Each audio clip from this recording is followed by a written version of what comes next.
করেছো তুমি এই পৃথিবী জাহান, আল্লাহ মহান তিনি আল্লাহ মহান।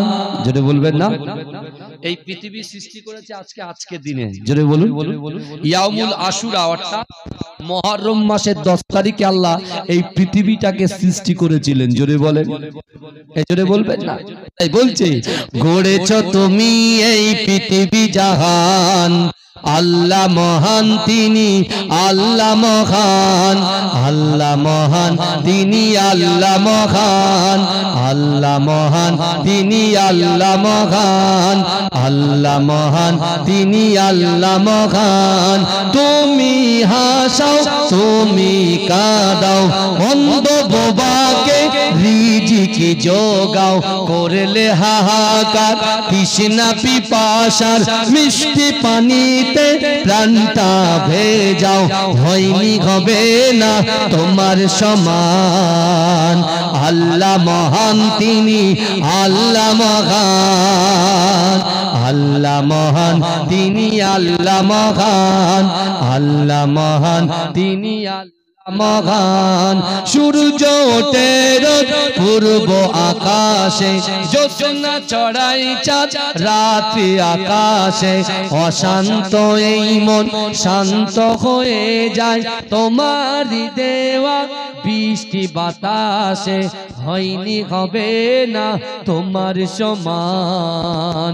আল্লাহ মহান তিনি আল্লাহ মহান, আল্লাহ মহান তিনি আল্লাহ মহান, আল্লাহ মহান তুমি আল্লাহ মহান। তুমি বাঁচাও তুমি মরণ দাও, পড়লে বিমারে তুমি শেফা দাও। তুমি বাঁচাও তুমি মরণ দাও, পড়লে বিমারে তুমি শেফা দাও। ধনী গরিব হয় তব ইশারায়, গরিব ধনী হয় যদি তুমি চাও, হয়নি হবে না তোমার সমান। আল্লাহ মহান তিনি আল্লাহ মহান। জোরে বলুন না সুবহানাল্লাহ। বসার মতো বসেন, বসার মতো জোরে বলুন না নারে তাকবীর, নারে তাকবীর। তুমি বাঁচাও তুমি মরণ দাও, পড়লে বিমারে তুমি শেফা দাও। কে শেফা দেয়? কে শেফা দেয় বলে? এই আজকের দিনে আইয়ুব আলাইহিস সালাতু ওয়াস সালাম তিনি তার রোগ থেকে মুক্তি পেয়েছিলেন। জোরে বলুন। তাই বলছে তুমি বাঁচাও তুমি মরণ দাও, পড়লে বিমারে তুমি শেফা দাও। ধনী গরিব হয় তব ইশারায়, গরিব ধনী হয় যদি তুমি চাও, হয়নি হবে না তোমার সমান। আল্লাহ মহান তিনি আল্লাহ মহান। আল্লাহুম্মা সাল্লি আলা।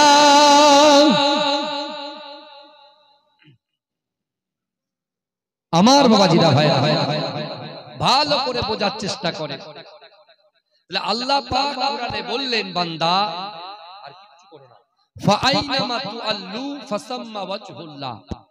আল্লাহ বলছে বান্দা তোমরা যখন ডান দিকে তাকাও, ডান দিকে আমি আল্লাহ আছি। তোমরা যখন বাম দিকে তাকাও, বাম দিকে আমি আল্লাহ আছি।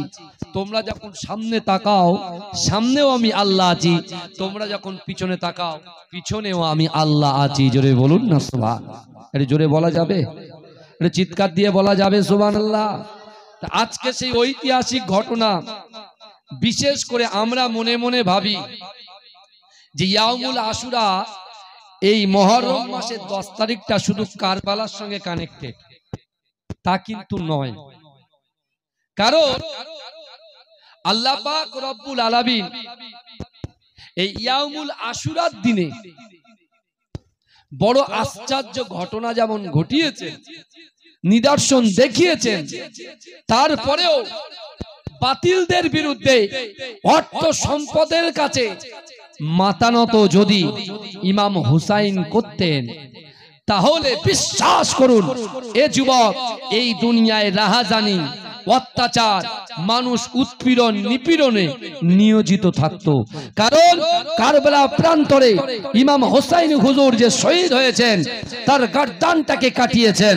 এ যুবকেরা বিশ্বাস করো, ইমাম হোসাইন হুজুর আমাদেরকে বার্তা দিয়েছে যে না, শরিয়াত কখনো বাতিলদের বিরুদ্ধে মাথা নত করে না।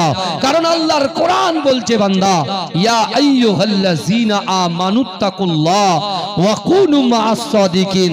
আল্লাহর কোরআন বলছে, বান্দা, হে আমার বিশ্বাসী ঈমানদার বান্দারা, ওয়াত্তাকুল্লাহ, আমি আল্লাহ, আমাকে ভয় করো। জোরে বলুন না সুবহান।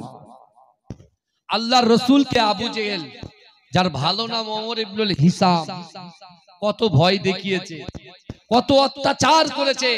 আমার রাসূল কিন্তু কাফেরদের কাছে মাথা নত করেননি, করেছেন। কিন্তু আজকে আমরা মানুষের কাছে মাথা নত করছি, সারটাকে ঝুঁকিয়ে দিচ্ছি। টাকার কাছে, অর্থের কাছে, সম্পদের কাছে, নারীর কাছে আমরা মাথাটাকে কি করে দিচ্ছি? ঝুঁকিয়ে দিচ্ছি। কিন্তু আমার বাবাজিরা, আমার রাসূলুল্লাহ বলেছেন, কেউ যদি জান্নাত পেতে চায় তাহলে আহলে বায়তকে মহব্বত করো। কেউ যদি জান্নাত পেতে চায় আমার পাক পাঞ্জাতনকে মহব্বত করো। হে যুবকেরা বিশ্বাস করো, আল্লাহর রাসূল মসজিদে নববী শরীফে তিনটে কোরআনের আয়াত তার সাহাবাদের সামনে বলেছিলেন। হে যুবকেরা, আজকে আমি আপনাদের কাছে আপনার পীরের আওলাদ পীরজাদা রাকিবুল আজিজ বখতিয়ারি যে তিনটা আয়াতের কথা তুলে ধরবো, বিশ্বাস করেন এই আয়াতটা যদি আমার কোন যুবক সে যদি মনে করে আমার শরীরে অশান্তি, আমার মনে অশান্তি, আমার পরিবারে অশান্তি, আমার অর্থ নাই, সম্পদ নাই, ইজ্জত নাই, সম্মান নাই, যৌবন শক্তি নাই, যদি এই তিনটা আয়াতকে কোন যুবক যদি আমল করতে পারে, নারী পুরুষ যদি আমল করতে পারে, এ যুবককে আমার ভাইরা ভালো করে শুনে রাখেন, বিশ্বাস করুন আমাদের দ্বারাই যেটা অসম্ভব, আপনার দ্বারাই যেটা অসম্ভব, আমার দ্বারাই যেটা অসম্ভব, এই অসম্ভবকে আল্লাহ সম্ভব করে দেবে। জোরে বলুন না সুবহান। জোরে হবে না? জোরে হবে না? ওইদিকে দেখেন লাঠি খেলা হচ্ছে, ডুগডুগি নিয়ে ঢোল বাজাচ্ছে সব, ওখানে লোক ভর্তি, মিনি মার্কেটে লোক ভর্তি। যে জায়গায় আসলে জান্নাত পাওয়া যায় এই জায়গা ফাঁকা। বুঝতে পারছেন না? অনেকে বলছে হুজুর এত চিল্লাচ্ছে কেন? না চিল্লালে তোরা আসবে না তো দেখতে কি হচ্ছে।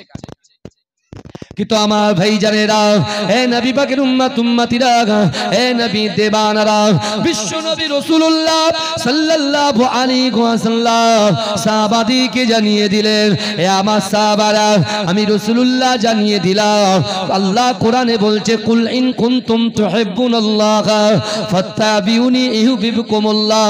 আমার আল্লাহ বলেন, হাবিব আমার বান্দা বান্দিকে জানিয়ে দেন, আমি আল্লাহ আমাকে ভালোবাসতে চাই, আমাকে ইত্তেবা করতে চায়, আমাকে মোহাব্বত করতে চায়। আমাকে মোহাব্বত করার আগে আপনাকে যেন মোহাব্বত করে, আপনাকে যেন ভালোবাসে।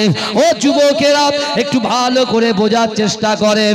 আজকে যারা ইমাম হুসাইনকে মোহাব্বত করে বলে দাবি করে, রাসূলুল্লাহর আহলে বাইত বলে দাবি করে, কিন্তু আপনি একটু ভালো করে বাহ্যিক দিয়ে তাকান, তাদের ভিতরে শরিয়াত বলে কিছু নাই।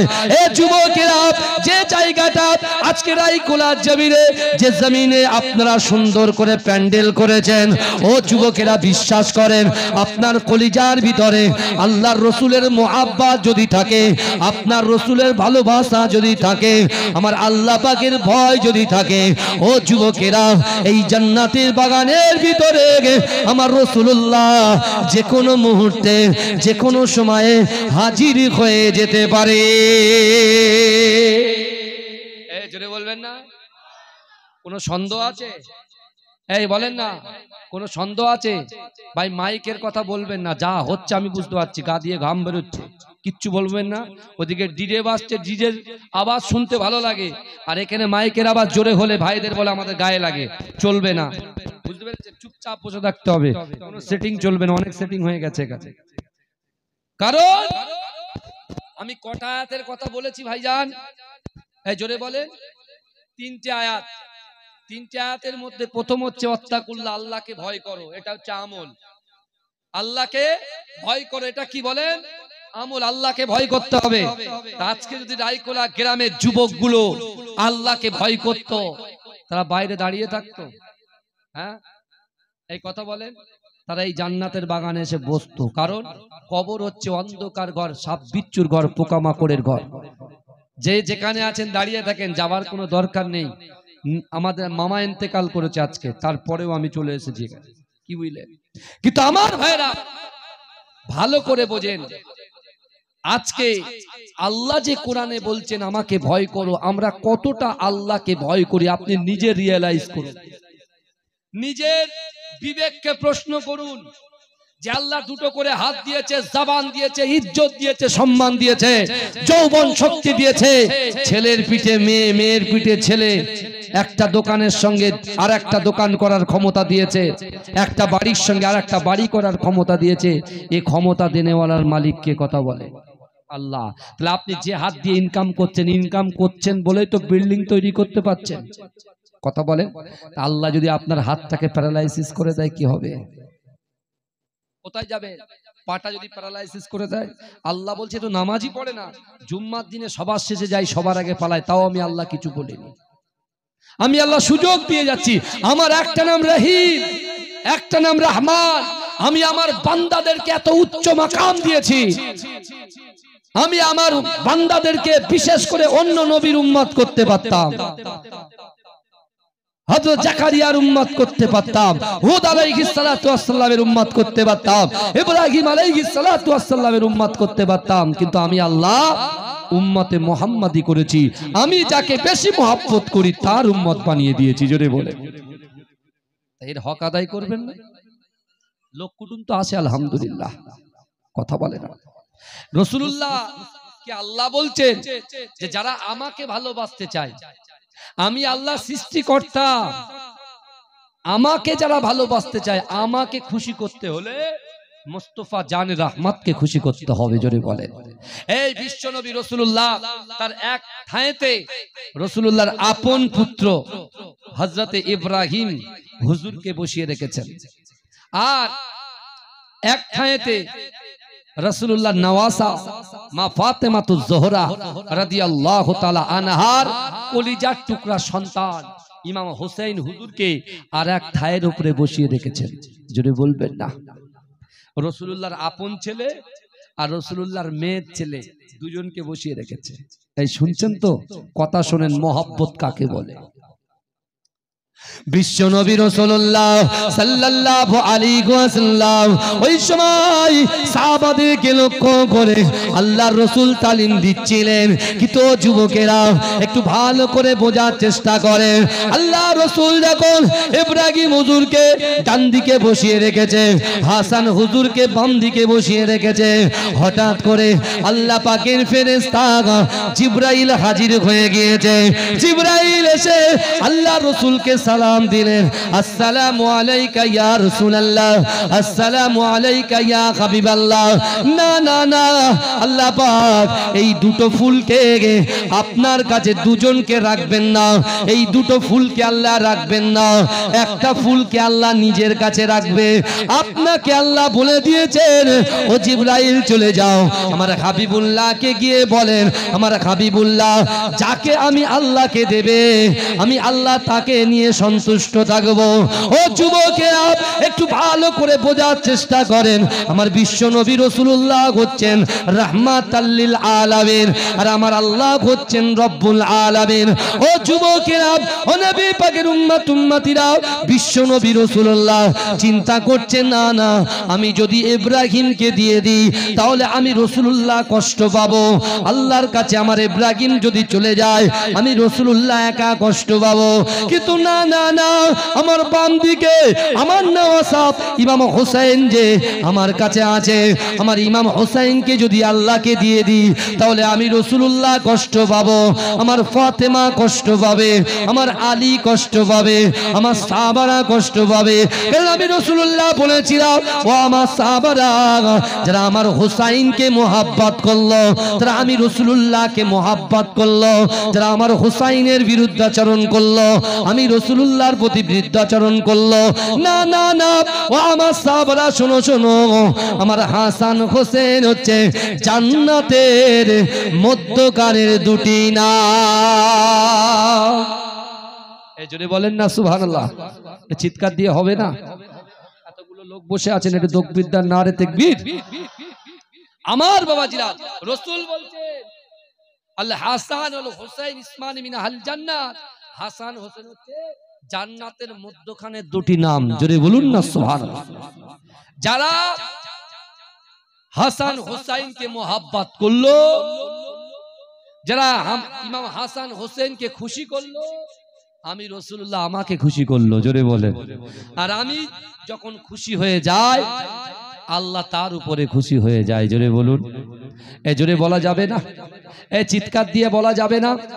কিন্তু আমার বাবাজিরা, এখন কথা হচ্ছে বিশ্ব নবী রাসূলুল্লাহ বারবার তিনি সাহাবাদেরকে বলেছেন যে আমার সাহাবারা শোনো। ইব্রাহিম হুজুর যখন ইন্তেকাল করলেন, আল্লাহ রাসূল সাহাবাদেরকে বলতেন, এ আমার সাহাবারা শোনো, তোমরা হুসাইনের দিকে তাকাও, আমি আমার হুসাইনের মহব্বতে ভালোবাসায় আমার নিজের ছেলেকে আমি কুরবান করে দিয়েছি, জোরে বলুন। জোরে বলবেন না। সেই ইমামে হুসাইন হুজুর কালবেলা প্রান্তরে শহীদ হলেন কিসের জন্য? এ যুবকেরা, আজকে আমি আপনি আমরা বাড়িতে বসে বসে আলে বাইতের মহব্বত দেখাই, কিন্তু কারবালা প্রান্তর ওই মাঠ থেকে, কারবালা থেকে আমরা কি শিক্ষা নেব, এটা আগে আমাদের জানার দরকার আছে না নাই? কথা বলেন। আল্লাহ কোরআনে বলছেন, বিসমিল্লাহির রহমানির রহিম, আহাসিবান নাসু আইয়ুতরাকু আইয়াকুলু আমান্না ওয়া হুম লা ইফতানুন। আল্লাহর কোরআন বলছে, বান্দা তোমরা যারা ঈমান এনেছো, তোমরা কি মনে করো আমি আল্লাহ তোমাদেরকে ছেড়ে দেব? ওয়া হুম লা ইফতানুন, আমি আল্লাহ কি তোমাদের পরীক্ষা করব না? এই আয়াতের দিকে খেয়াল করেন বাবাজি, ভালো করে বোঝেন। আল্লাহ বলছেন তোমরা যারা ঈমান এনেছো, এই আমরা সকলে ঈমান এনেছি তো? কথা বলে না, এনেছি না? আমরা কলেমা পড়েছি তো, লা ইলাহা ইল্লাল্লাহ মুহাম্মাদুর রাসূলুল্লাহ, আমরা কালেমা পড়েছি না? আমার ভাইরা, আল্লাহ বলছেন বান্দা তোমরা যারা ঈমান এনেছো, তোমরা কি মনে করো আমি আল্লাহ তোমাদেরকে ছেড়ে দেব? অহম লা ইফতানুন, আমি আল্লাহ কি তোমাদের পরীক্ষা করব না? বাবাজি, আল্লাহ নবীদের পরীক্ষা করেছেন না করেননি? কথা বলে।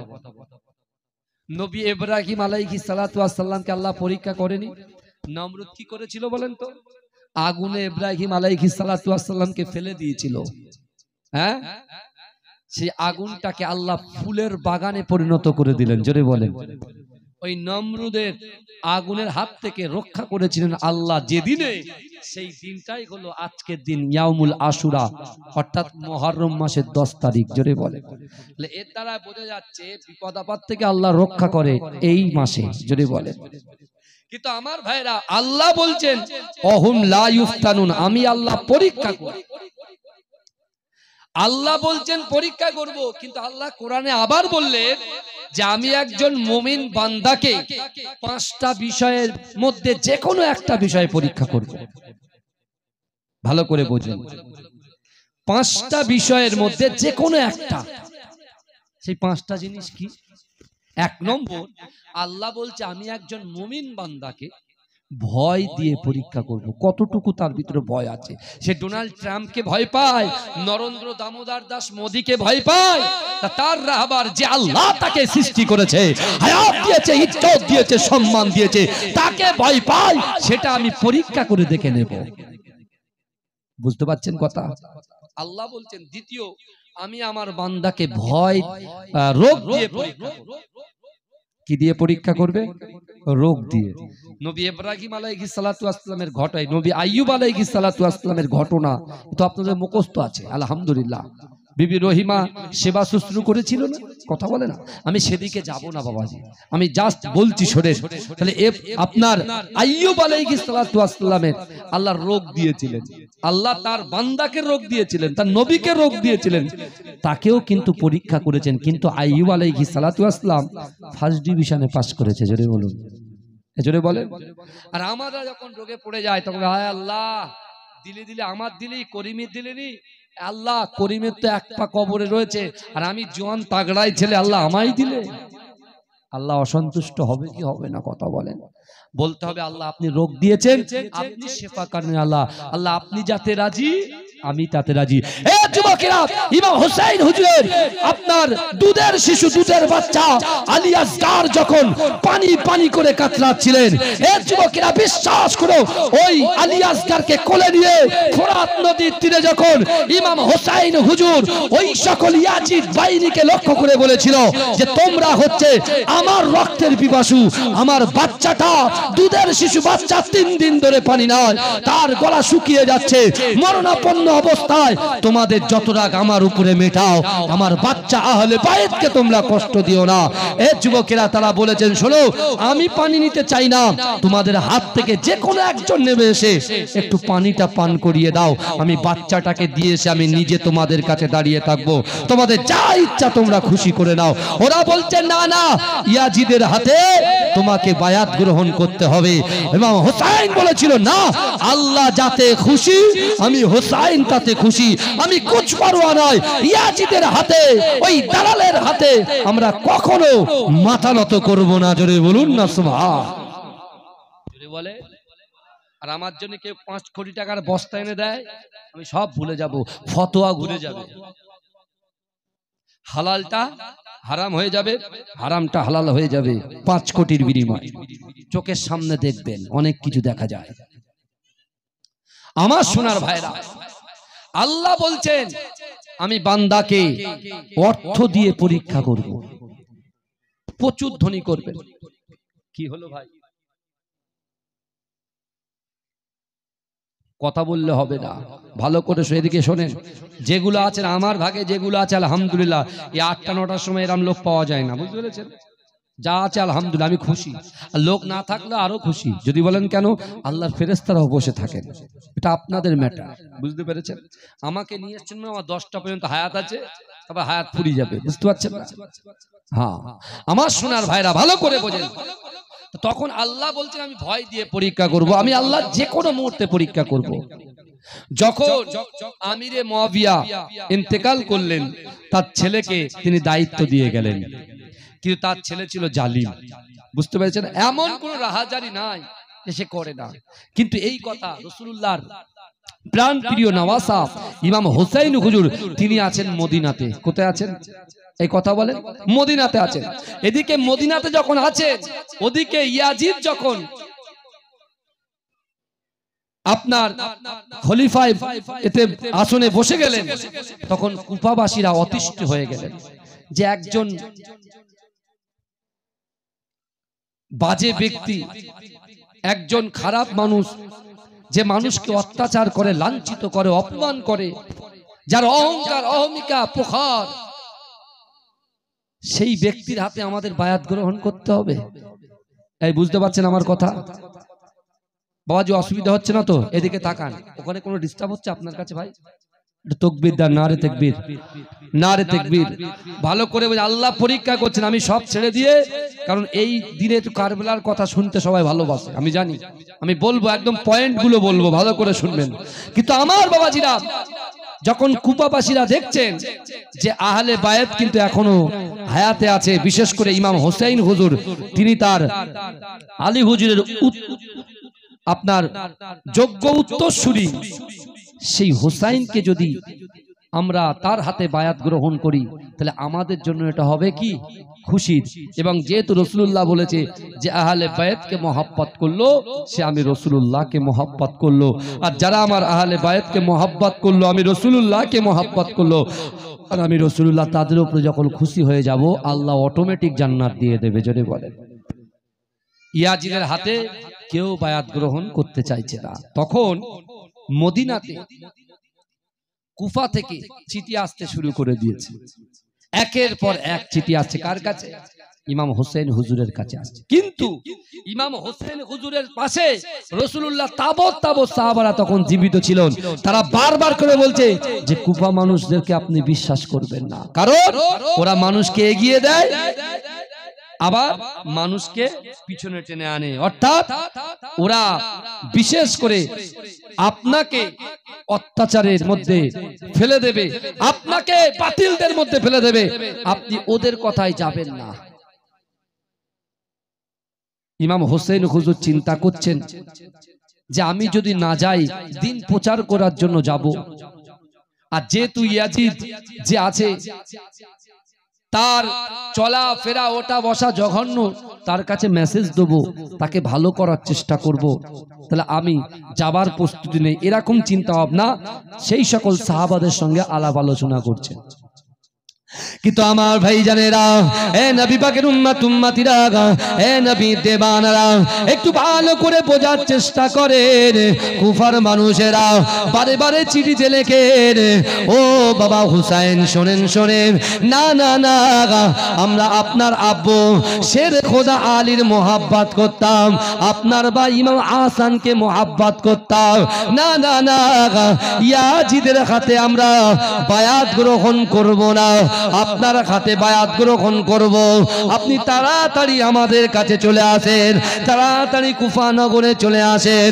ও যুবকেরা, কিন্তু ইমাম হোসেন হুজুর ওই সকল তাবৎ সাহাবাদের সঙ্গে আলোচনা করে, কিন্তু না না না, হঠাৎ একদিন সকালবেলা একটা চিঠি যখন এসে পৌঁছেছে, ওই চিঠিতে লেখা আছে, এই ইমাম হোসেন শোনেন শোনেন, আপনি যদি কুফায় না আসেন, আমরা বাধ্য হয়ে ইয়াজিদ জালিম বাদশার হাতে আমাদের বায়াত গ্রহণ করতে হবে, ইয়াজিদের হাতে বায়াত গ্রহণ করতে হবে। যদি ইয়াজিদের হাতে বায়াত গ্রহণ করি, কাল কিয়ামতের মাঠেতে, কাল হাসরের মাঠেতে আল্লাহ যদি জিজ্ঞাসা করে, ও আমার বান্দারে, আলে বায়াত থাকা সত্ত্বেও ইয়াজিদের হাতে কেন বায়াত গ্রহণ করেছো?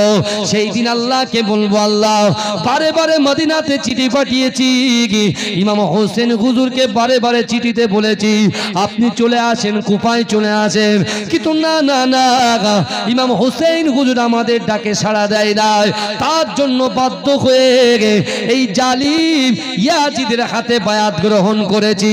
ও যুবকেরা, আল্লাহ রসুলের নওয়াসা ইমাম হোসেন এই চিঠিটা পড়ে অজর নয়নে জজ্জর জজ্জর করে কাঁদলেন, কিন্তু না না না, আল্লাহ রসুলের সাহাবারা, বয়স্ক সাহাবারা ইমাম হোসেন হুজুরকে পরামর্শ দিলেন, তাহলে আপনি একটা কুফাবাসীকে চিঠি লিখুন যে না না না, আমার চাচাতো ভাই মুসলিম বিন আকিলকে আমি আমার প্রতিনিধি হিসাবে আমি তোমাদের কাছে পাঠালাম, তোমরা যদি তার সঙ্গে সৎ ব্যবহার করো, ভালো ব্যবহার করো, তার হাতে বায়াত গ্রহণ করো, সে যদি আমাকে ভালো করে চিঠি লিখে দেয় যে কুফাবাসী আমার সঙ্গে নম্রতার সঙ্গে ভদ্রতার সঙ্গে ব্যবহার করেছে, তারা আমাকে মোহাব্বত করেছে, আমাকে সেবা করেছে, আমাকে আদর করেছে, আমার সঙ্গে বসে বসে আল্লাহর কোরআন হাদিস শ্রবণ করেছে, আমার সাথ দিয়েছে, তাহলে আমার ভাই সে একটা চিঠি লিখে দেবে, তার চিঠি পাওয়ার সাথে সাথে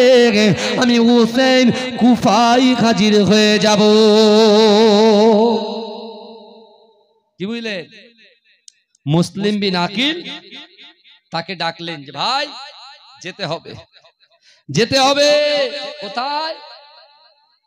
কুফায় যেতে হবে, গিয়ে বাতিলদের বিরুদ্ধে, শরিয়াত বিরোধী কারনামার বিরুদ্ধে, যারা কোরআনকে মান্যতা দেয় না, হাদিসকে মান্যতা দেয় না, যারা কুপথের দিশা নিয়ে মদ, জুয়া, নারী, পরকিয়া, পরচর্চা, পরনিন্দা নিয়ে বেঁচে আছে, তাদেরকে বুঝিয়ে বুঝিয়ে শরিয়াতের মধ্যে অর্থাৎ ইহদিনাস সিরাতাল মুস্তাকিমের পথে নিয়ে আসতে হবে। এবং ইয়াজিদকে যারা খলিফা বলে মানছে না, আমার হয়ে তোমাকে আমার প্রতিনিধি হিসাবে একটা সিলমোহর মেরে দিলাম, তুমি গিয়ে কাগজটা দেখাবে, কুফাবাসীরা তোমার সঙ্গে যদি ভালো ব্যবহার করে, নরম ভাবে পেশ আসে, তাহলে তুমি আমাকে একটা চিঠি লিখে দেবে, আমি চলে যাব। এই শুনছেন আমার সোনার ভাইরা, আল্লাহর রসুলের নওয়াসা ইমাম হোসেন হুজুরকে যখন সাহাবারা বোঝালেন, দুইজন সাহাবা অলরেডি মক্কায় চলে গেলেন, যে কুফাবাসীরাও আপনার সঙ্গে কি করবে, বলেন কি করবে? অভিনয় করবে। আপনাকে ঠকিয়ে দেবে, কুফাবাসীরা আপনার পাশে থাকবে না, ওদেরকে চিনে, কারণ ইমাম হাসানকে বিষ পান করে মেরেছে। বুঝতে পারছেন না? ইমাম হাসান হুজুরকে কি পান করে মারা হয়েছে? বিষ পান করিয়ে মারা হয়েছে। এ যুবকেরা ভালো করে বোঝে, মুসলিম বিন আকিল রেডি হচ্ছে ইসলামের জন্য, শরিয়াতের জন্য, রাসূলুল্লাহ দিনের জন্য। তিনি কিছু পরোয়া করলেন না, কুফায় যেতে রাজি হয়ে গেলেন। জোরে বলুন না সুবহানাল্লাহ। এই রাসূল বলছে যে হাসান হুসাইনকে মোহাব্বত করলো, সে আমাকে মোহাব্বত করলো। অর্থাৎ আহলে বায়াতকে যারা ভালোবাসলো, মুসলিম বিন আকিল তিনি হুসাইনকে মোহাব্বত করে ভালোবেসে চলে গেলেন কুফাতে। যেই কুফাতে গেলেন, কুফার মানুষেরা সকলে মুসলিম বিন আকিলকে অ্যাকসেপ্ট করলেন,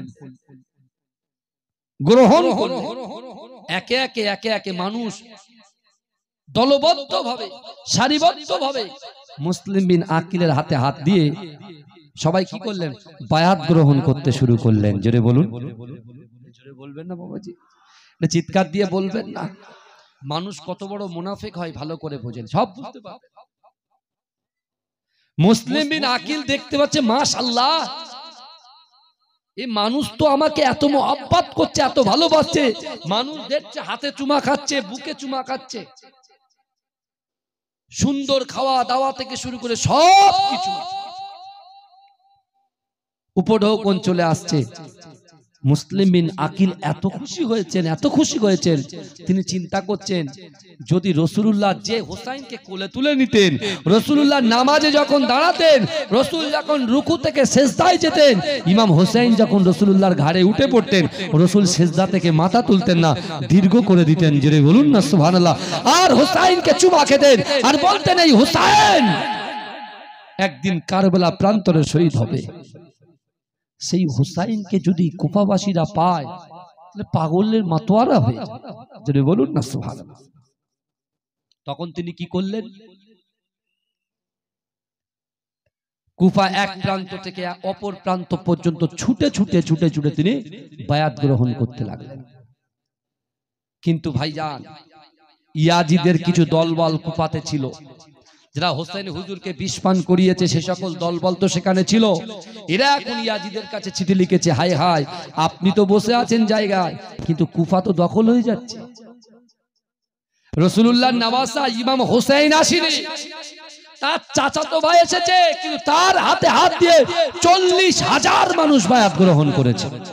আর আপনি যদি এভাবে চুপচাপ থাকেন, তাহলে একদিন কিন্তু এই রাজত্বটা আপনার থেকে দূরে চলে যাবে। উনি কি করলেন? ইবনে জিয়াদকে পাঠালেন। এই শুনছেন? ইবনে জিয়াদকে নোমান বিন বাশির কুফায় যে ছিল, তাকে রাজদরবারে বসিয়ে রেখেছিল, গভর্নর ছিল যে, তাকে সরিয়ে দিলেন। কারণ নোমান বিন বাশির সে আহলে বায়াতের চাচাতো ভাইকে, তার বিরুদ্ধে কোনো স্টেপ তিনি নেননি, তার জন্য তাকে কি করলো? বহিষ্কার করলো, করে ইবনে জিয়াদকে বসিয়ে দিল। এই শুনছেন? ইবনে জিয়াদ দেখতে পাচ্ছে এখন 40,000 লোক কার পিছনে? কথা বলেন, মুসলিম বিন আকিলের পিছনে। এই শুনছেন তো আমার কথা? তাহলে 40,000 লোক যদি হুঙ্কার দেয়, আমার মতো গভর্নর ভবন ও একদম পুরো আলোচনা করে দেবে যে কোনো মুহূর্তে। তিনি কি করলেন? কৌশল অবলম্বন করলেন। কি করলেন? ওই 40,000 মানুষের ভিতরে যারা একটু জমিদার, যাদের কথা মানুষ শোনে, বুঝতে পারছেন না, মাতব্বর যারা আছেন, গ্রামের সদস্যর কথা শোনে কি শোনে না অনেকে? এই চুপ কর, চুপ করে, এই ওঠ, ওঠে, এই মার, তা মার, এরকম হয়তো কথা বলে না। তা এরকম কিছু মানুষকে তিনি গভর্নর ভবনে আমন্ত্রণ করলেন, ডাকলেন। যেই গিয়েছে সাথে সাথে তাদেরকে ঘরবন্দি করে দিয়েছে। কিন্তু মুসলিম বিন আকিল এটা বুঝতে পারেনি, বুঝতে পারে। তিনি মনে মনে চিন্তা করছেন যে আমি ঠিক জায়গায় আছি। উনি কি করছেন? সাথে সাথে চিঠি লিখলেন, ইমাম হুসাইন, আমরা ভেবেছিলাম এক, হয়ে গেছে আর এক। আমার আসার সাথে সাথে 40,000 মানুষ আমি মুসলিম বিন আকিলের হাতে হাত দিয়ে সবাই আপনার বায়াত গ্রহণ করেছে। জোরে বলুন না সুবহানাল্লাহ। এত সুন্দর মেহমানদারি করছে। মানুষ আমার জন্য যদি এত পাগল হয়, তাহলে আপনার জন্য পাগল পারা পারা হয়ে যাবে। তা আপনি যত তাড়াতাড়ি সম্ভব আপনি চলে আসেন কোথায়? কুফায় চলে আসেন। ওদিকে চিঠি বেরিয়ে গেল, আর এদিকে ইবনে জিয়াদ ওই 40,000 ভিতরে যারা মাতব্বর গোছের লোক ছিল, হাট লোক ছিল, শক্তিশালী লোক ছিল, তাদেরকে আমন্ত্রণ করে ঘর বন্দি করে দিয়ে তাদেরকে ঠেট দিতে লাগলো। ভয়। আল্লাহ বলছেন ওয়াত্তাকুল্লাহ, আমি আল্লাহ, আমাকে ভয় করো। ইবনে জিয়াদ বাতিলের কাছে মাথা নত করার জন্য ভয় দেখাচ্ছেন কাকে? আল্লাহর বান্দাদেরকে, কুফাবাসী তাদেরকে, যারা মুসলিম বিন আকিলকে তার হাতে বায়াত গ্রহণ করেছে তাদেরকে। কিন্তু আমার ভাই জানেরা, হে নবী পাকের উম্মত উম্মতিরা, হে নবী দেবানারা, একটু ভালো করে বোঝার চেষ্টা করেন। মুসলিম বিন আকিল বুঝতে পারে না। ওইদিকে ইবনে জিয়াদ ওই সকল মানুষকে বন্দী করে বললেন, না না না, তোমরা কি তোমাদের ঘর বাড়ি ঠিক রাখতে চাও? তোমরা কি তোমাদের সন্তানকে হায়াতে দেখতে চাও কি বলো? না না না, তোমরা যদি মুসলিম বিন আকিলকে ছেড়ে না দাও, আমাকে যদি বর্ষতা না করো, আমার কাছে মাথা নত না করো, তাহলে তোমাদের বাড়িগুলো আস্ত থাকবে না, তোমাদের সন্তানগুলোকে হত্যা করা হবে, তোমাদের নারীগুলোকে নির্যাতন করা হবে, অত্যাচারের রুলার চালানো হবে। ও যুবকেরা, ও নবী পাকের উম্মত উম্মতিরা, ওই সকল কুফাবাসীদেরকে ভয় দেখাতে শুরু করলেন, ভয় দেখাতে শুরু করলেন। কিন্তু না না, ওই সময় ইবনে জিয়াদ বললেন, তোমরা কি চাও বলো? তোমরা বাঁচতে চাও কি মরতে চাও? ওই সময় ইবনে জিয়াদের ভয়ে যারা মুসলিম বিন আকিলকে সাপোর্ট করেছিল, মুসলিম বিন আকিলের হাতে বায়াত গ্রহণ করেছিল, ওই সব ব্যক্তিগুলো বলছেন, ওই ইবনে জিয়াদ আপনি বলেন আমাদেরকে কি করতে হবে? আপনি যে কথা বলবেন আমরা রাজি আছি। বলছেন না না না, ওই দেখো মুসলিম বিন আকিল পুরো গভর্নর ভবনটাকে 40,000 মানুষ দিয়ে ঘিরে রেখেছে। ওই 40,000 মানুষের ভিতরে কেউ তোমাদের ছেলে আছে, কেউ তোমাদের বন্ধু আছে, কেউ তোমাদের আত্মীয় আছে। তোমরা এই গভর্নর ভবন থেকে চিৎকার মেরে বলো তারা যেন মুসলিম বিন আকিলকে ছেড়ে দেয়। যদি তারা মুসলিম বিন আকিলকে না ছাড়ে, এখনই তোমাদেরকে হত্যা করা হবে। তোমাদের শুধু হত্যা করা হবে না, তোমাদের বাচ্চাগুলোকে হত্যা করা হবে, তোমাদের বাড়ির মহিলাগুলোকে হত্যা করা হবে, তোমাদের ব্যবসাগুলোকে ছিনিয়ে নেওয়া হবে। এ যুবকেরা, এ নবী পাকের উম্মত উম্মতিরা, আল্লাহ কোরআনে বলছে, বান্দা ওহুম লা ইফতানুন, আমি আল্লাহ পরীক্ষা করব, পরীক্ষা করব। পরীক্ষা শুরু হয়ে গেল। ও যুবকেরা, ওই সময় ইবনে জিয়াদের কথা চিন্তা করে, ইবনে জিয়াদকে সাপোর্ট করে মুসলিম বিন আকিলের পিছনে থাকা বড় বড় সর্দারগুলো চিক মেরে মেরে তাদেরকে বোঝাতে লাগলেন, ও আমার ভাই সকলেরা তোমরা বাড়িতে চলে যাও। না না না, মুসলিম বিন আকিলের তো কিছু নাই, কিন্তু ইয়াজিদ বাহিনীর হাতে অস্ত্র আছে, টাকা আছে, অর্থ আছে, সম্পদ আছে, তাদের ম্যান পাওয়ার আছে, তাদের চেয়ারের পাওয়ার আছে, ওদের সঙ্গে লড়লে আমরা পারবো না। মুসলিম বিন আকিলের তো কিছু নয়, এ কিছু করতে পারবে না, বরঞ্চ তোমরা বাড়িতে চলে যাও। এ যুবকেরা, এ নবী পাকের উম্মত উম্মতিরা, মুসলিম বিন আকিল সামনে থেকে বলছে, না না, এসবগুলো আপনি বলবেন না। কিন্তু দেখতে পাওয়া যায় কিছুক্ষণ পরে মুসলিম বিন আকিলের পিছন থেকে যত 40,000 জনগণ ছিল, যে যার বাড়িতে চলে গেল। ও যুবকেরা, আলে বায়াতের পরিবার, রাসূলুল্লাহর খানদান, মুসলিম বিন আকিলের পিছনে 40,000 মানুষ ছিল। কিন্তু ওই কাফেরদের ভয়ে মানুষগুলো যখন চলে যায়, আলে বায়াত রাসূলুল্লাহর খানদান, মুসলিম বিন আকিল একা দাঁড়িয়ে আছে। কিন্তু না না, মুসলিম বিন আকিলকে ইবনে জিয়াদ বলছে, হে মুসলিম বিন আকিল, তুমি বাঁচতে চাও কি মরতে চাও? তুমি যদি বাঁচতে চাও তাহলে তুমি আমাকে সাপোর্ট করো আর ইয়াজিদের হাতে বায়াত গ্রহণ করো। ওই সময় মুসলিম বিন আকিল বলেছিল, এই কাফের শোনো শোনো, না না না, একটু আগে 40,000 মানুষ আমার ইশারায় নাচছিল, আমি যা বলতাম তাই করত। আমি মারপিট পছন্দ করি না, হত্যা পছন্দ করি না, অত্যাচার পছন্দ করি না, উৎপীড়ন পছন্দ করি না, নিপীড়ন পছন্দ করি না। না না না, তোমরা ভালো পথে চলে এসো। রাসূলুল্লাহর আলে বায়াত ইমাম হোসেনকে আমি চিঠি লিখে দিয়েছি, সে হয়তো রাস্তায় বার হয়ে গেছে। তোমরা এরকম ভাবে কেন আমার সঙ্গে বিরোধিতা করলে, কেন মুনাফিকি করলে? এই ইবনে জিয়াদ শোনো শোনো, একটু আগে যদি তোমার এই চক্রটা বুঝতে পারতাম, আমি যদি 40,000 মানুষকে হুকুম করতাম, তোমাকে তারা মুড়ি মুড়কির মতো উড়িয়ে দিত। কিন্তু না না না, এটা সবই তো আল্লাহ পাকের ইশারা। ও যুবকেরা, মুসলিম বিন আকিল একাভাবে একবার কুফায় এই বাড়িতে যায়, বাড়ির দরজা বন্ধ, মানুষগুলোকে ডাকে, এতক্ষণ পর্যন্ত তোমরা আমাকে মোহাব্বত করেছো, ভালোবেসেছো, আমাকে সেবা করেছো, কিন্তু আজকে ইবনে জিয়াদের ভয়ে, ইয়াজিদের ভয়ে তোমরা আলে বায়াত রাসূলুল্লাহর খানদানকে কষ্ট দিচ্ছ। না না না, এর পরিণতি কখনো ভালো হবে না। এ যুবকেরা, একটু ভালো করে বোঝার চেষ্টা করে। মুসলিম বিন আকিল এমন করে হাঁটতে হাঁটতে হাঁটতে হাঁটতে একটা বাড়ি দেখতে পায়, খোলা অবস্থায় আছে। ওই বাড়ির সামনে গিয়ে দাঁড়িয়ে যায়। একজন বৃদ্ধা আম্মা জান বার হয়ে বলছে, বাবা তুমি কে? তোমার শরীরের ভিতরে এমন করে কষ্ট দেখা যায়, তোমার শরীরের মধ্যে অনেকটা কষ্ট এবং বেদনাদায়ক দেখা যায়, কি ব্যাপার? বলছে না না না, আমি হচ্ছি মুসলিম বিন আকিল, রাসূলুল্লাহর নওয়াসা। ইমাম হোসেন আমাকে কুফাতে পাঠিয়েছিল এবং কুফার মানুষেরা আমার হাতে হাত দিয়ে 40,000 মানুষ বায়াত গ্রহণ করেছে, কিন্তু ইবনে জিয়াদের ভয়ে সবাই আমাকে ত্যাগ করে চলে গেছে। ওই সময় ওই বৃদ্ধা মহিলা বলছে, বাবা আমি তো জানি তোমার পিছনে বহু মানুষ, কিন্তু না না, এখন দেখছি কোনো মানুষ নয়। কিন্তু না না না না না, আমি বেঁচে থাকতে আমার ঘরে থেকে তোমাকে আশ্রয় দিলাম। জোরে বলবেন না? এ জোরে বলা যাবে না সুবহানাল্লাহ? চিন্তা করে মানুষ কাকে ভয় করছে? দুনিয়ার নেতাকে ভয় করছে। ইবনে জিয়াদ একটা নেতা, ভয় পেয়ে গেছে। কিন্তু মুসলিম বিন আকিলকে যে মহিলা, যে বৃদ্ধা মা, তাকে যে জায়গাটা দিয়েছিলেন, সেই মায়ের একজন সন্তান ছিল কুলাঙ্গা, বদমাইশ। তার যোগাযোগ ছিল ইয়াজিদ বাহিনীদের সাথে। সে বাড়িতে এসছে, মাকে বলছে, মা কি ব্যাপার বলেন তো, আপনার মনটা কেমন যেন একটা খারাপ দিকে, কি ব্যাপার?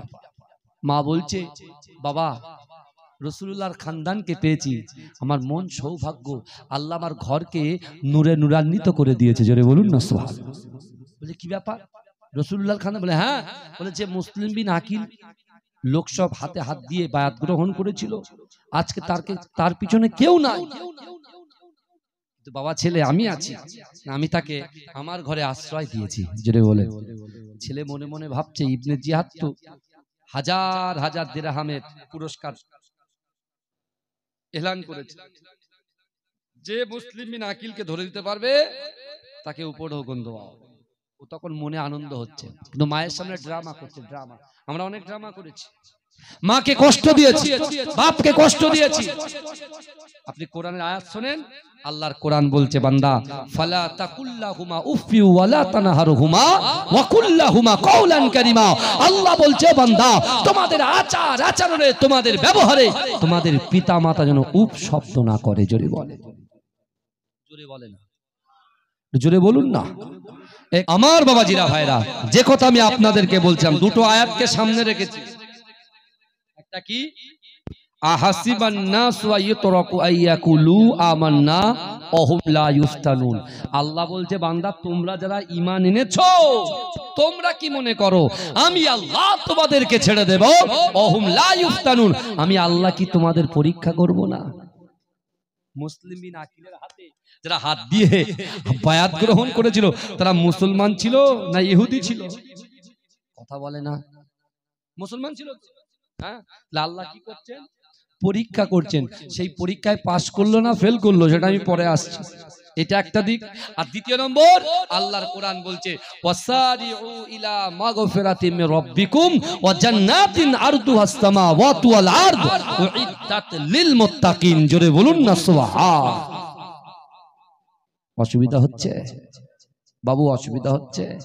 হ্যাঁ, আমার সোনার ভাইরা, পরিবর্তন হন। ইয়াজিদি মুসলমান হয়ে কোনো লাভ নেই। হোসাইনি মুসলমান হতে হবে। ইয়াজিদি মুসলমান কারা? যারা নামাজ পড়ে না, রোজা রাখে না, যাকাত দেয় না, ফিতরা দেয় না, আর হই হই করে। গতকাল জলসায় ছিলাম উনসানিতে, দ্বিতীয় জলসা করলাম পাঁচলায়। তো যারা ঢোল পেটাচ্ছে, যারা হই হই করে তামাশা করছে, সবই চেনাশোনা ছেলে, কিন্তু ওরা বোঝে না তা কি করবে। হ্যাঁ, ইমাম হোসেন কারবালা প্রান্তরে শহীদ হয়েছে, আর আমরা ঢোল বাজাচ্ছি আর নাচ করছি দুমদাড়াক্কা। বলুন না নাউজুবিল্লাহ। এগুলো সব হারাম জিনিস, হারাম। শরিয়াত এটাকে পারমিশন দেন না, শরিয়াত পারমিশন দেন না। আরে তোমার যদি কষ্ট হয়, এসো না এক জায়গায় বসে আল্লাহ জিকির করে, কোরআন তেলাওয়াত করে আমরা সম্মিলিতভাবে একটু দোয়া চাই। আল্লাহ ইমাম হোসেন হুজুরের রুহটাকে আপনি খুশ করে দিয়ে তার রুহানি দোয়া, রুহানি ফয়েজ আমাদের আল আওলাদ, আমাদের সকলের নসিবে আল্লাহ কবুল করুন। হ্যাঁ, হুসাইন হুজুরের 19 বছরের ছেলে আলী আকবর, তিনি যখন কাফেরদের বিরুদ্ধে লড়াই করতে গেলে ইমাম হোসেন বলছে, আমার সন্তান আলী আকবর, তোমার যাওয়ার দরকার নাই। আব্বা যান, এটা হতে পারে না, কারণ আমরাও শুনেছি আপনাকে কারবালা প্রান্তরে শহীদ করবে কারা? ইয়াজিদি মুসলমানরা। আর আজকে আপনাকে সামনে কতল হতে দেখে আমরা থাকবো না। আমরাও চাই কাল কিয়ামতের মাঠে জান্নাতের ভিতরে আপনার নানাজনের সঙ্গে থাকতে। জোরে বলুন না সুবহান। জোরে বলবেন, জোরে হবে না ভাইজান। আল্লাহ পরীক্ষা করছেন। এবারে দেখেন আর একটা জিনিস দেখেন, ইমাম হোসেন হুজুরকে যারা কারবালা প্রান্তরে আটকে ছিল, হুর বিন ইয়াজিদ, বুঝতে পেরেছেন, সে দলের সেনাপতি হিসেবে দাঁড়িয়েছিল। কিন্তু হোসেন হুজুর পরে গিয়ে তাদের কাছে একটা সুন্দর বয়ান রেখেছিলেন যে তোমরা জানো আমি কে? আমি সেই হোসেন, যে হোসেনকে রাসূলুল্লাহ গালে চুমা খেত, ছোট চুমা খেত, যে হোসেনের জন্য রাসূল সাল্লাল্লাহু আলাইহি ওয়াসাল্লাম ইহুদির বাগানে গিয়ে আমার রাসূলুল্লাহ কাজ পর্যন্ত করেছেন। এই ঘটনা আপনাদের শোনা আছে, এই হাদিস আপনাদের শোনা আছে। বিশ্ব নবী রাসূলুল্লাহ ইমাম হোসাইনের গালে অন্ন তোলা দেওয়ার জন্য আল্লাহ রাসূল পরের কাছে চাকরগিরি করেছে, জানেন কারণ কি? রাসূলুল্লাহ জানতেন যে হোসাইনকে কারবালা প্রান্তরে শহীদ করা হবে। আল্লাহর রাসূলের কাছে জিবরাইল একটা রক্ত মাখা মাটি নিয়ে এসে বলছে, ইয়া রাসূলুল্লাহ এই দেখেন। রাসূল বলছে, মাটিতে রক্ত লেগে আছে? বলছে, ইয়া রাসূলুল্লাহ এই মাটিতে আপনার নওয়াসা ইমাম হোসেনকে আপনার উম্মতের ভিতর থেকে তাকে কতল করবে, তাকে শহীদ করবে। আর আজকে মুহররম মাসের 10 তারিখে আমরা মিনি মার্কেটে ঘোরাফেরা করছি। আমি আসার সময় কিচ্ছু বলিনি, চুপ করেছিলাম। হ্যাঁ, কাকে দেখাচ্ছে? কাকে দেখাচ্ছেন আপনি? আল্লাহর কাছে ফিরতে হবে আমাদের। আত্মগরিমা, অহংকার, অহমিকা কোনো কিছু টিকবে না। অহংকার, অহমিকা, রিয়া, তাকাব্বুরি, লোক দেখানো আল্লাহর দরবারে কিছু টিকবে না। যদি কবরে শান্তি পেতে চান, যদি রাসূলুল্লাহ শাফাত পেতে চান, যদি বিশ্বাস করেন কাল কিয়ামতের মাঠে আরশের ছায়া যদি পেতে চান, তাহলে কি করবেন? ঈমানটা মজবুত করুন আর আমলটা সঠিক টাইমে আদায় করুন। আমলটা কি? আল্লাহকে ভয় করতে হবে। যারা আল্লাহকে ভয় করে তারা কখনো বেনামাজি হতে পারে না। খাওয়ার সময় তো খাওয়া কাজা হয় না, পান্তার জাতে পেঁয়াজ লঙ্কা দিয়ে চালাচ্ছে, আবার লাঞ্চে খাচ্ছে, দুপুরে ডিনারে খাচ্ছে, অটোমেটিক মুখ নড়ছে। খাওয়ার সময় পান্তা, এখান থেকে 5 কিলোমিটার দূরে মাঠ, সে মাঠে পান্তা চলে যাচ্ছে। আর আপনার মাঠের থেকে 100 মিটার দূরে মসজিদ, নামাজ কাজা হয়ে যাচ্ছে, খাওয়া কাজা হয় না, নামাজ কাজা হয়ে যাচ্ছে। ইমাম হোসেনের মেসেজ কি দিয়েছে? হ্যাঁ, কি মেসেজ দিয়েছে বলে? ইমাম হোসেন হুজুর কারবালা প্রান্তরে শহীদ হয়েছে, তিনি কি মেসেজ দিয়ে গেছে? আর এখন কিছু কাফেরের দলেরা বলে যে হুজুর বলছে মোস্তফা জানের আহমদ সাফাত করবে, নিজের নওয়াসাকে বাঁচাতে পারলো না। জোরে বলুন নাউজুবিল্লাহ। মা ফাতেমা জানতেন কারবালা প্রান্তরে হোসেনকে শহীদ করা হবে। আলী হুজুর জানতেন ইমাম হুসাইনকে শহীদ করা হবে, সাহাবারা জানতেন ইমাম হুসাইনকে কারবালা প্রান্তরে শহীদ করা হবে, আল্লাহ রাসূল জানতেন কারবালা প্রান্তরে ইমাম হুসাইনকে শহীদ করা হবে। তারপরেও ফাতেমাতুজ জোহরা রাসূলুল্লাহর কাছে গিয়ে কই হাতটা ধরে কাঁদেনি তো যে আমার হুসাইনকে আপনি বাঁচিয়ে দেন? রাসূল দোয়া করলে আল্লাহ কবুল করতেন। জোরে বলেন।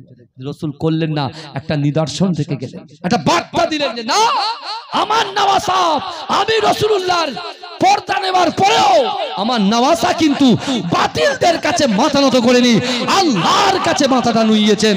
অর্থাৎ বাতিলদের কাছে মাথা উঁচু করে তাকে শহীদ হতে হয়েছে। অর্থাৎ তোমরাও কারবালা থেকে শিক্ষা নাও, কারণ কারবালা প্রান্তরে ইমাম হুসাইন যখন যুদ্ধ করছিলেন কাফেররা নাস্তানাবুদ হয়ে যাচ্ছিল পাগলের মতো। যেমন পিঁপড়ের চাকে পানি দিলে পিঁপড়ে এদিক ওদিক ছুটে পালায়, ইমাম হুসাইন যখন কারবালা প্রান্তরে তিনি যখন জুলফিকার তরোয়াল নিয়ে বিশ্বনবী রাসূলুল্লাহর পাগড়ি মোবারক নিয়ে যখন তিনি এগিয়ে গিয়েছিলেন, তার ভাইয়ের কোমরের নিজাটা নিয়ে যখন তিনি এগিয়ে গিয়েছিলেন, জুলফিকার তরোয়াল যখন কাফেরদের বিরুদ্ধে যখন তিনি খাপ থেকে বার করেছিলেন, মুড়ি মুড়কির মতো সব ছুটে ছুটে পালাতে শুরু করে দিয়েছিলেন। জোরে বলুন না সুবহানাল্লাহ, জোরে বলবেন না। ফজর থেকে শুরু করে জোহর পর্যন্ত আর সাথে কত বলেন, কত? হ্যাঁ, কেউ বলছে 40,000, কেউ বলছে 60,000, বুঝতে পারছেন না? কেউ বলছে 1 লাখ। এক একটা কিতাবে এক এক রকম আছে। বাবাজি চিন্তা করুন, ভাই ভাই ভ্রাতৃত্ব এখন সব সাইড হয়ে গেছে, এক কাটা এক হাত জায়গা। তার মানে ভাই বাড়ি করছে একটা, এই একটা বাড়ি মিডিলে একটু ফাঁকা রাখবে, ভাই বলছে হবে না, এই নিয়ে কাটাকাটি মারামারি। মায়ের পেটের ভাই বলছে তোর মুখ দেখবো না, ও বলছে তোর মুখ দেখবো না। আল্লাহ কোরআনে বলছেন বিসমিল্লাহির রহমানির রহিম, ইন্না রাব্বাকা লাবিল মিরসাদ, নিশ্চয় আমি আল্লাহ আমার বান্দা বান্দীদের দিকে সতর্ক দৃষ্টি রাখি। জোরে বলুন না সুবহানাল্লাহ। তুমি একটা জিনিসের জন্য, একটু জায়গার জন্য ভাই ভাইয়ের সাথে সম্পর্ক বিচ্ছিন্ন করলে, আর আমরা কত গুনাহগার, তারপরেও আল্লাহ আমাদের দিকে তাকিয়ে আছে। নামাজ পড়ি না গোনা, স্ত্রীর হক আদায় করি না গোনা, পরকিয়া করি গোনা, গালাত গালাত পিকচার দেখি, ভিডিও দেখি গোনা, নামাজ পড়ি না গোনা।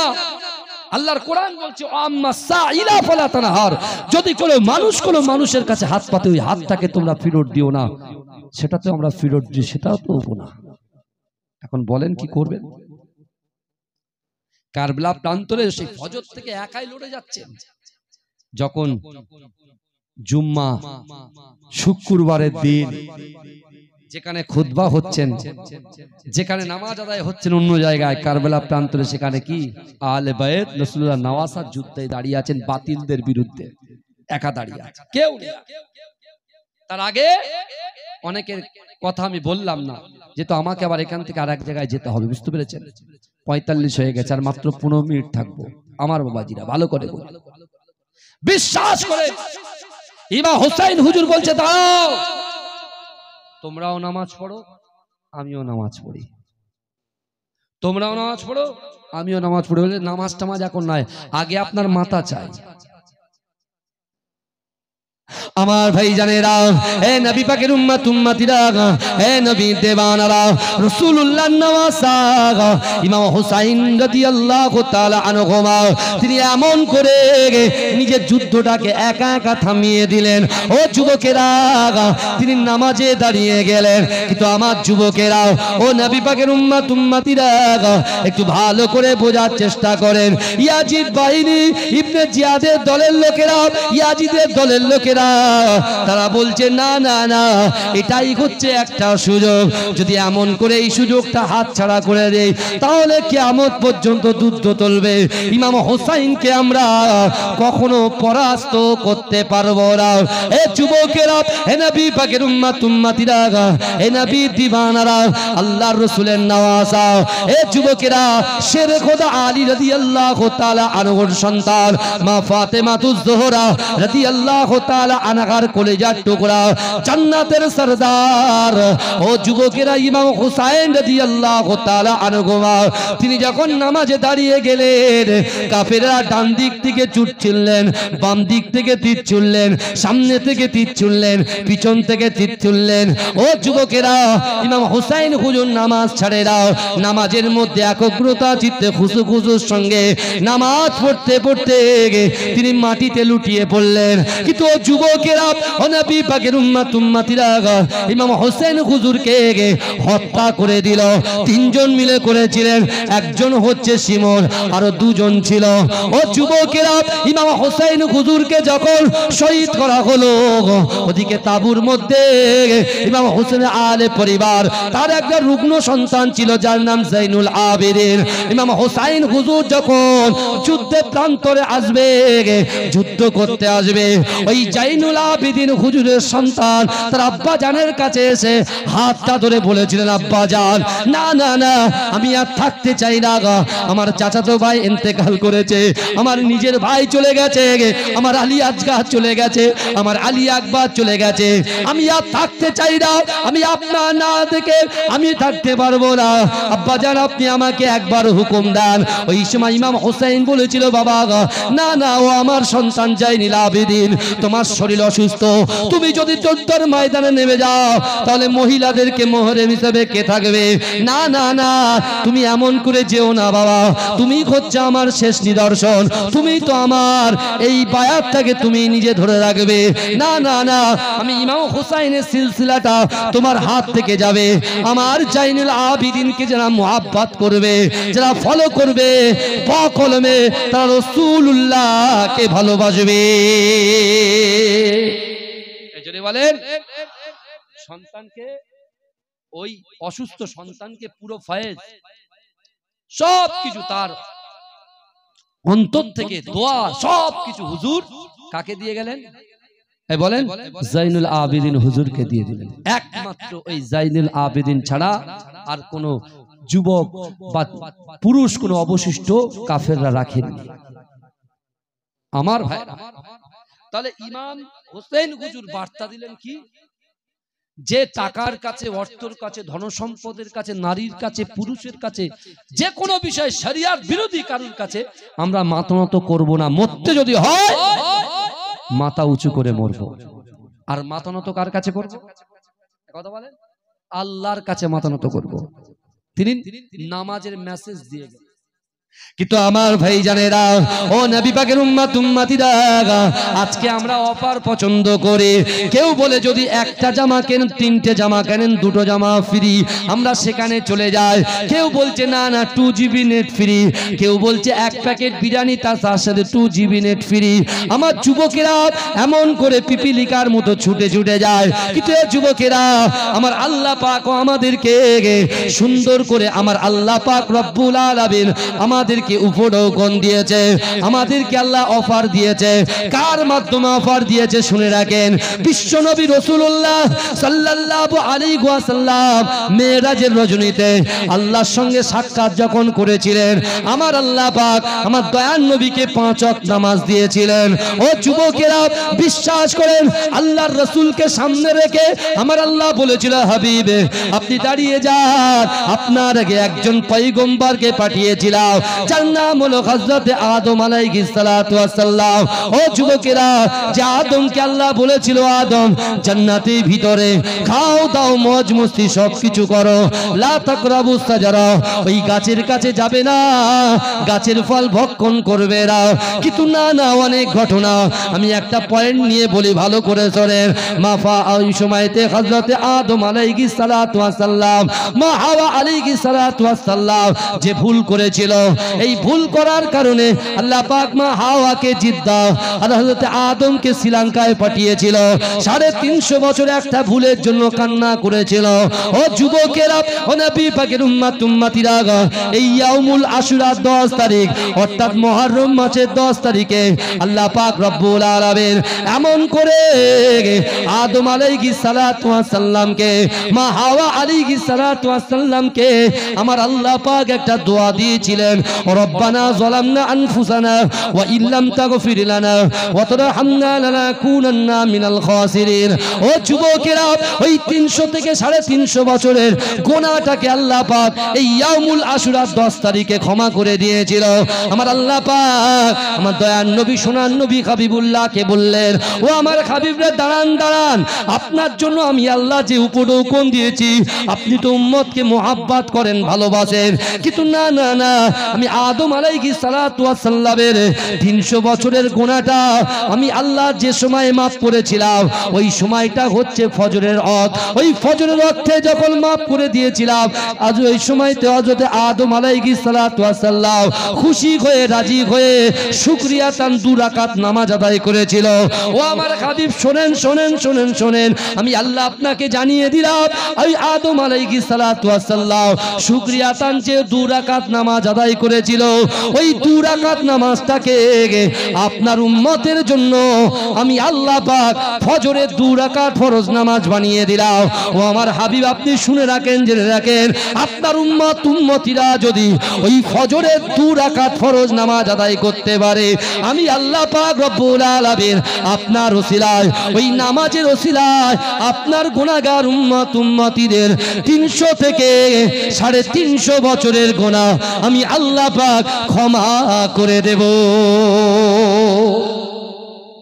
জোরে বলে, কত বছর বাঁচবেন?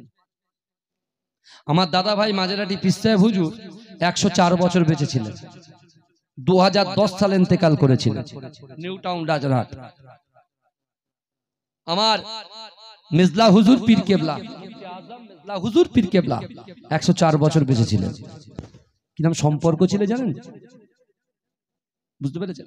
আমি কিন্তু খুব ভুলি না, আমার স্মরণ শক্তিটা অনেক।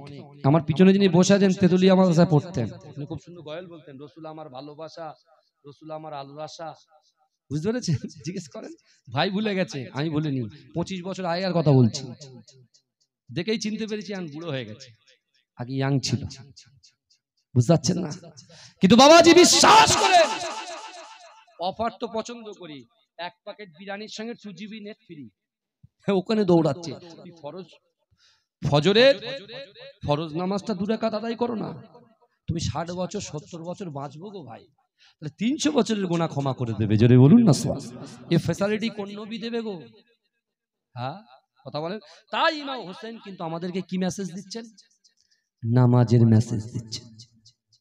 আরো তো অনেক কথা আল্লাহ পাক কোরআনে বলছেন, বান্দা ইন্নাল্লাহা লা ইগাইয়িরু মা বিকওমিন হাত্তা ইগাইয়িরু মা বিআনফুসিহিম। আল্লাহ বলছে, বান্দা, যে জাত যে কওম নিজে পরিবর্তন হবার চেষ্টা করে না, আমি আল্লাহ ওই জাতি ওই কওমকে কখনো জন্য পরিবর্তন ঘটাই না। কোন যুবক যদি বলে আমি পরকিয়া করি, আল্লাহ যদি হেদায়েত দেয় তাহলে আমি পরকিয়া ছাড়ব। কেউ যদি মনে করে যে আমি জেনা করি, আল্লাহ যদি হেদায়েত দেয় তাহলে জেনা ছাড়ব। কেউ যদি মনে করে আমি জুয়া খেলি, মদ খাই, বাজে কাজ করি, মা বাপকে কষ্ট দিই, স্ত্রীর হক নষ্ট করি, সন্তানের হক নষ্ট করি, ভাইয়ের হক নষ্ট করি, বোনের হক নষ্ট করি, আল্লাহ হেদায়েত দিলে তাহলে পরিবর্তন হবে না। আগে নিজেকে পরিবর্তন করতে হবে।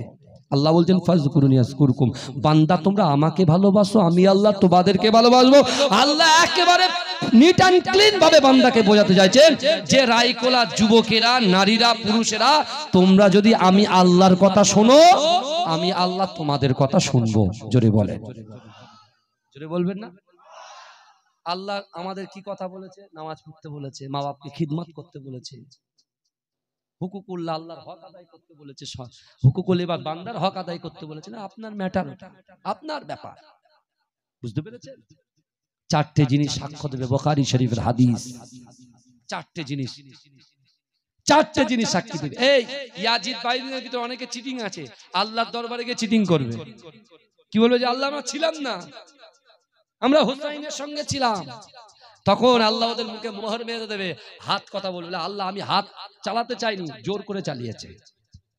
পা বলছে, আল্লাহ আমি যেতে চাইনি, জোর করে নিয়ে গেছে। কিসের জন্য? এক একটা লোক এত অহংকারী হয়ে গেছে ভাই, বলেই এক একটা লোক এত অহংকারী হয়ে গেছে, বলে হুজুর আপনাদের দোয়ার পাওয়ার যেখানে শেষ আমাদের টাকার বান্ডিলের পাওয়া সেখান থেকে শুরু। বলুন নাউজুবিল্লাহ। বলে না নাউজুবিল্লাহ? বলে হুজুর আপনাদের দোয়ার পাওয়ার যেখানে শেষ সেখানে আমাদের বান্ডিলের পাওয়ার শুরু। বান্ডিল মারলে নাকি সব হয়ে যায়। আহা, তাই যদি হতো খাজা গরিবের আওয়াজ আজমির রহমাতুল্লাহ আলাইহি তিনি ভারতবর্ষ শাসন করতো না। জোরে বলে এই কথা ঠিক না? পিতৃরাজ চৌহানের তো প্রচুর টাকা ছিল, কি হলো? সেই তো হুজুরের কাছে মাথা নত করতে হলো। মুজাদ্দিদ জামান আমিরুশ শরিয়াত আলা হাজরত দাদা হুজুর পীর কেবলা রাহমাতুল্লাহ আলাইহি তারাও টাকা দিয়ে কিনতে চেয়েছিল, কিন্তু মাথা উঁচু করে তিনি দ্বীনের জন্য, রাসূলুল্লাহর জন্য, দ্বীনের জন্য তিনি এমন করে হাজার হাজার মাদ্রাসা তৈরি করে মানুষের শিক্ষা দিয়ে গেছেন। জোরে বলুন না সুবহান, জোরে বলবেন না? আর খলিফা গণেরাও শিক্ষা দিয়ে গেছেন। আমার ভাইরা পরিবর্তন হয়। আল্লাহ বলছেন মান কানা লিল্লাহ কানাল্লাহু লাহু, যে ব্যক্তি আমার হয়ে যায় আমি আল্লাহ তার হয়ে যাই। জোরে বলুন। আসুন একটু সালাম পড়ে দিই। ইয়া নবী সালামুন।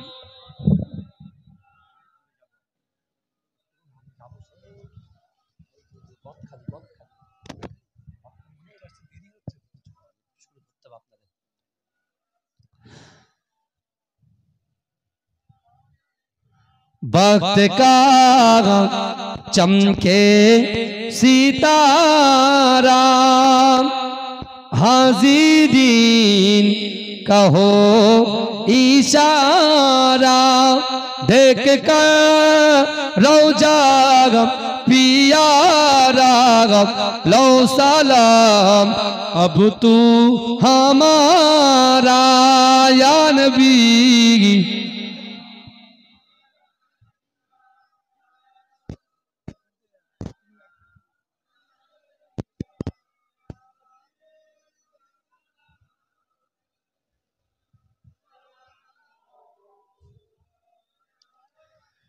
नबीजी मिराज राते बोरा के सवारी होए पहुँचलेन खोदा रिदारे फिरिलेन दीदार ओ कोरे या नबी।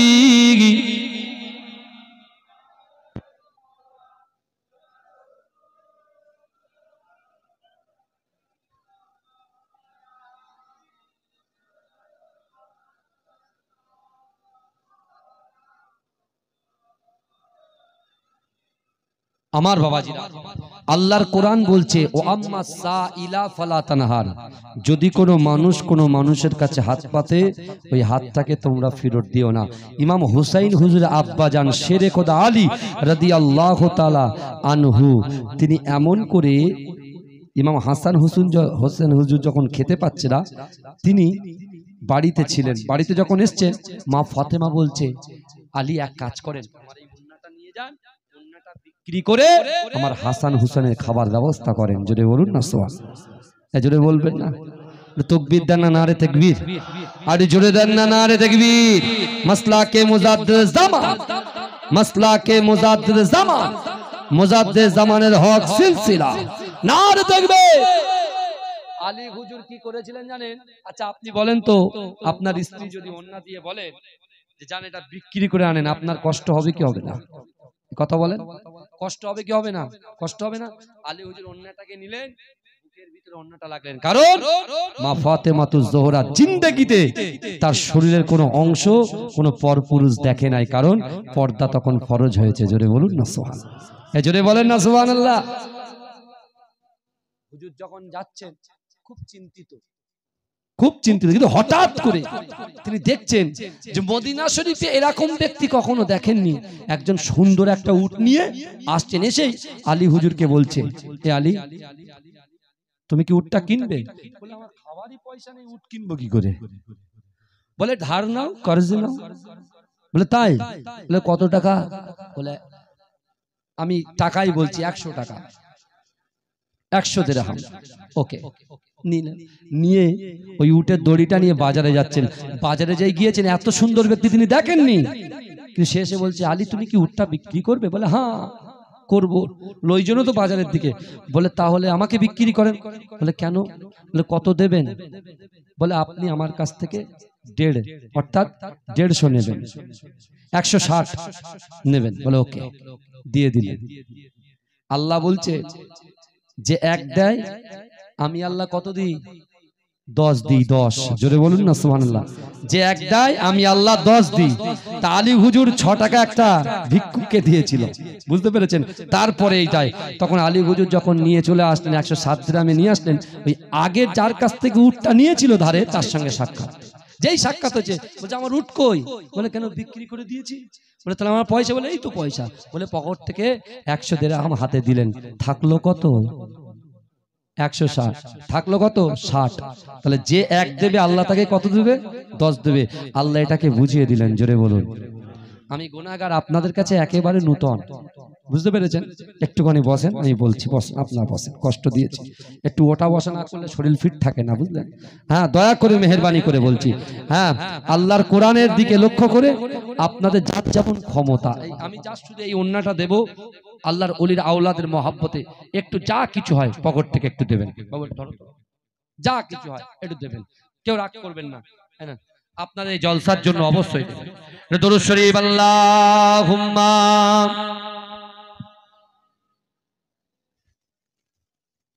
আবার হয়ে গেছে, আবার কথা।